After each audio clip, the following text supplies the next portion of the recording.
Шулмын инээд тогтун салхитай зуны шөнө намууны гар утасны мессежний дохио дуурч түүнийг хардарсан зүднээс нь сэрээжээ.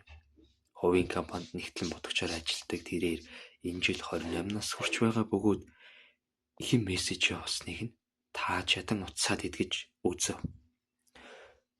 Өөхөх өдрөө хүлээх ямар байна да? Үхлийн үнэр, үхлийн амт, үхтэл болох өдөр чинь ирлээ. Адга ус минь. Намун хэдий нойрмог байсан ч өөрийг нь занал хийлсэн энэхүү мессежийг маш сайн уншиж ойлгов.